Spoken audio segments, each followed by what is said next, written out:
안녕하세요. 간만에 증시들이 반등을 하고 있어서 기분이 좋은데 상승일 때는 오히려 위험한 것들을 한번 체크를 해봐야 되거든요. 잘 될수록 뒤를 돌아봐야 됩니다. 그래서 하락에 대한 우려에 대한 이야기도 하도록 하겠습니다. 분위기들이 전반적으로 좋아요. 그래도 뭔가 찝찝한 것들이 남아있는데 하나 있어서 설명을 드리려고 합니다. 유럽 중앙은행이 마이너스 0.5 기준금리에서 이번에 빅스텝을 했어요. 금리가 드디어 제로금리 0%가 됐습니다. 이 금리 인상 내역을 보면은 1년 만에 금리 인상이에요.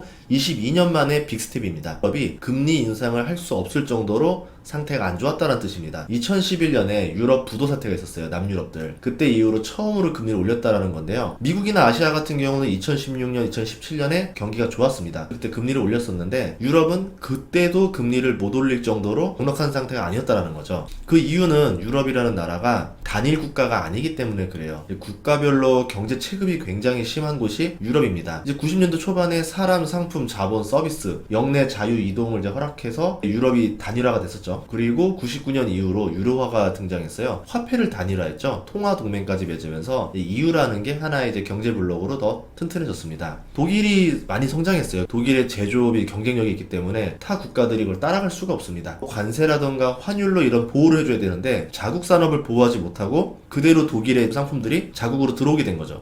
독일과 경쟁해야 되는 자국의 이런 기업들이 무너지게 된 겁니다. 남유럽 같은 경우는 복지가 좋은 편이죠. 재정 적자가 심하다라는 얘기입니다. 그러면서 국가의 부채가 계속 올라간다는 거죠. 돈을 벌어오는 만큼 복지를 위해서 돈을 써야 되는데 돈을 못 벌어오는데 복지는 먼저 써버리니까 재정 적자가 발생했고 국가의 부채 비율이 마구마구 올라가게 됩니다. 유럽 같은 경우는 잘 사는 나라와 못 사는 나라가 하나가 돼버리니까 부익부 빈익빈 문제가 발생했다라는 거죠. 이탈리아 같은 경우는 국가부채 비율이 2011년 문제가 터졌을 때 당시만 해도 120%였었거든요.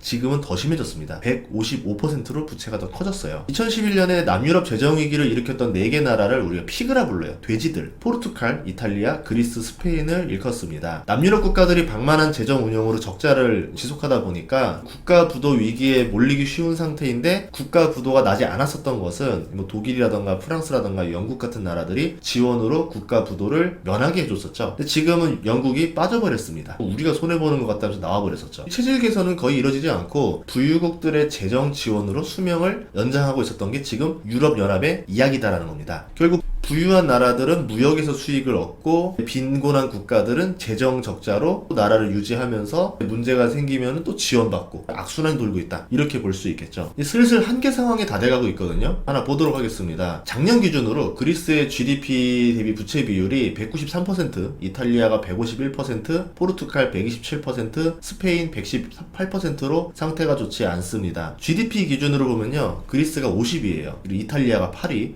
포르투갈이 48위, 스페인이 14위, 프랑스가 7위입니다. 이 부채 비율 상위 국가들의 GDP 규모도 상당하다라는 거죠. 그렇기 때문에 여기 있는 국가들의 부채 문제가 터지게 되면은 남미라던가 아시아에 있는 신흥국 하나 터지는 수준이 아니라는 거예요. EU로 묶여있기 때문에 터질 때 혼자 터지는 게 아니라 연달아 터집니다. 적벽대전에서 조조가 망했던 이유가 연안기였잖아요. 배들을 묶음으로 인해서 불이 붙었을 때 옆에 불로 다 붙는 거잖아요. 지금 유럽연합이 그렇습니다. 튼튼하게 보일 수도 있지만 하나가 문제가 됐을 때는 연쇄 도미노 효과가 날 수 있다는 게 지금의 유럽. 그러면은 경제만 문제이냐? 그렇지가 않아요. 정치 문제도 상당하거든요. 마크롱 같은 경우는 지금 선거도 패배했잖아요. 프랑스도 정치 상태가 좋은 상태가 아닙니다. 그리고 영국 총리, 이탈리아 총리도 사임을 했습니다. 독일 총리도 바뀐 지 얼마 안 된 상태죠. 유럽의 정치도 안정적인 상태가 아니라는 겁니다. 독일 같은 경우가 유럽에서 가장 돈을 잘 버는 나라인데 30년 만에 무역수지 적자를 기록했습니다. 이런 상황에서 푸틴이라는 최대의 빌런까지 등장을 하게 된 거죠. 독일로 가는 가스밸브를 잠갔다가 열었다가 잠갔다가 열었다가 하면서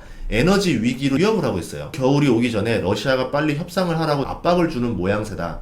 그렇게 해석을 했거든요. 이 파이프 가스 비중이 가장 큰 지금 독일이 타격을 입을 가능성이 높습니다. 여기다가 또 이상기후 문제까지 터졌습니다. 유럽의 폭염도 지금 문제가 되고 있는데요. 유럽 거의 전역이 40도가 넘어요. 북유럽 빼고는. 산불도 지금 사방에서 나고 있고 폭염으로 작물들이 죽어가는 상황입니다. 500년 만에 최악의 물 부족 사태까지 터졌어요. 에너지 부족, 식량 부족, 물 부족, 환율 문제, 정치 불안 다 터졌습니다. 러시아가 장기전을 노리는 게 아마 이 때문일 가능성이 있다라고 봐요. 러시아는 겨울까지 끌고 가면 유럽이 더 심하게 붕괴될 가능성이 있다라고 보는 거죠. 유럽 연합 해체를 유발해가지고 나토와 유럽 연합이 붕괴되는 시나리오를 그릴 가능성도 있다라는 거예요. 그 붕괴된 틈으로 이제 러시아가 주변국들을 빠르게 패밀리로 이제 연합 편입을 시키겠죠. 점점 서쪽으로 이제 러시아의 세력이 진출할 가능성이 농후합니다. 미국이 이거를 얼마나 방관할 것이냐가 관건인데요. 미국이 방관하지 않으려면은 유럽이 붕괴되지 않게 지원을 해줘야 되거든요. 하지만 지금 미국이 유럽을 재정적으로 돕는 게 뭐 쉬운 일이 아닙니다. 오히려 미국이 빠른 금리 인상을 하면서 유럽도 어쩔 수 없이 금리를 따라 올리게 된 거고, 인플레 문제로 인해서 추가적으로 올릴 가능성도 존재합니다. 그럼 유럽이라는 거는 경제가 좋아서 금리를 올린 게 아니라 경제는 진짜 안 좋은데 물가 때문에 어쩔 수 없이 올린 상황이라는 거죠. 미국 같은 경우는 그래도 경기를 얼추얼추 버텨가면서 금리를 올렸다라고 하면은 유럽의 상황은 그렇지 않다라는 겁니다. 지금 아시아 국가들보다 더 기초 체력이 안 좋을 수도 있는 상태라는 거예요. 이럴수록 남유럽의 한계 상황이 더 빠르게 가속화될 가능성이 있다라는 거죠. 이제 시간의 문제지 이게 해결되지 않는 상태라 그러면은 언젠가는 한번 터질 가능성이 높아지고 있다, 이렇게 볼 수 있습니다. 2011년에 남유럽 재정위기가 터졌을 때 코스피가 2230에서 1650으로 24% 정도 하락했던 적이 있었거든요. 유로 사태가 터지면 10년씩 위기가 또 한 번 나올 수도 있다라는 거예요.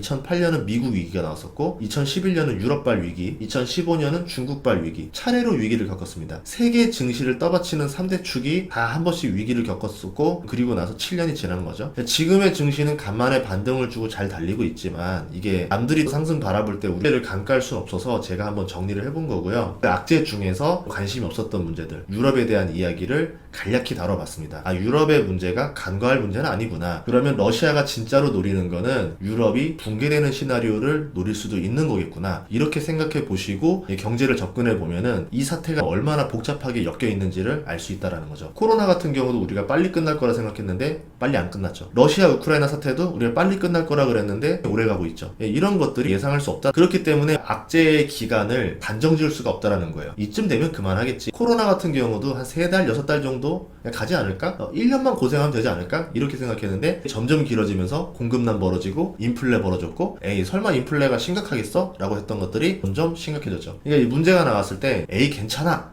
라고 하는 게 위험하다 생각해요. 문제가 나왔을 때 어떤 상황이 됐을 때 해결이 되는 거고, 어떤 상황이 됐을 때 심각해질 것인가에 대한 시나리오는 그려보시고 투자에 임하셨으면 좋겠습니다. 러시아 우크라이나 문제가 해결되면은 인플레 우려가 해결되기 때문에 상당 부분 해결될 가능성이 높아요. 지금 문제를 보시고 이런 해결책이 과연 될지 안 될지를 같이 체크하시면서 주식 투자를 하셨으면 좋겠습니다. 다음 시간에도 좋은 정보로 찾아뵙겠습니다. 구독과 좋아요, 알림 설정 부탁드릴게요. 고맙습니다.